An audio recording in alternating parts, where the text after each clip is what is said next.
Hello, beloveds.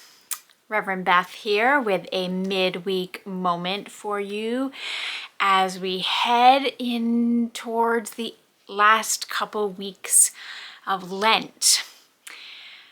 I have had lots of conversations over the past many months with folks who are struggling with how to appropriately pay attention to what is going on in the world and all the concerns and all the drama and all the injustice, and also to protect their own mental health and their heart and not feel overwhelmed with despair, with frustration, with anger and sadness, and just sort of get to the point where they can't take anything anymore, or just feel like there's nothing they can do. And I recently came across a little formula that I found really helpful, and I thought I would share with you so that it might be a help for you also if this is something you are struggling with. It is from Sherri Mitchell. She's an Indigenous writer and leader in Maine. This is from her book, which is called Sacred Instructions, Indigenous Wisdom for Living Spirit-Based Change. I heard her speak at a program of the BTS Center, and she mentioned this idea, but I'm going to read some of it from a website, or from that's an excerpt from her book. But it's called the 10-10-80 rule, or the 80-10-10 rule.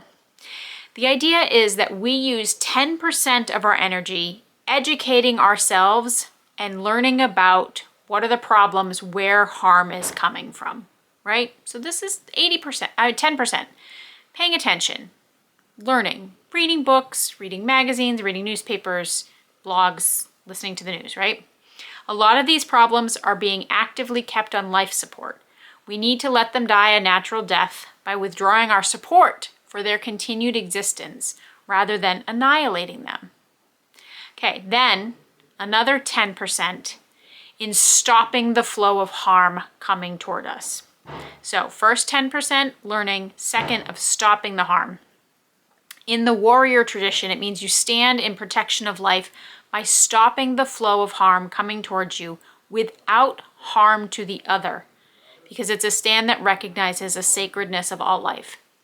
And then the other 80% of our energy is spent visioning and creating a world in which we wish to inhabit. So if we think about what we feed grows, we understand that basic construct. Then we are feeding the world in which we want to inhabit, and stop investing so much of our time and energy focusing on what we don't want to continue. One of the things that are critically important to realize is that this growing tension we all are feeling is not that something is wrong, but that something is being righted within us. I think this is a really, really great ratio to adjust ourselves. Because I don't know about you, but I think if we look at a lot of what we do as individuals, as institutions, including the church, we spend maybe 80% of our time looking at what's going wrong and trying to address those problems, and maybe then 10 to 20% actually working to create the world that we want, or the situation we want, or the institution, the church that we want, when actually it should be reversed. So, if you are feeling overwhelmed by the world, I would encourage you to just take stock of where the ratio of your energy is going. And energy is, right, lots of things. Your money, your time, your attention. Look at where that's going. And try and see if you can shift it a little bit more so that it is only 10% towards the learning about what is doing harm, 10% of the blocking the flow of harm or addressing the harm while maintaining that idea of the sacredness of life, which means we don't do violence in the face of harm, and then 80% of your energy towards visioning, imagining, creating, and cultivating the world that you actually want to inhabit. 80-10-10. I encourage you, again, that's from Sherri Mitchell. She's an Indigenous leader and writer. Just try it out and see if that might make a difference in how you feel and how effective you feel in bringing about the change we want to see in this world.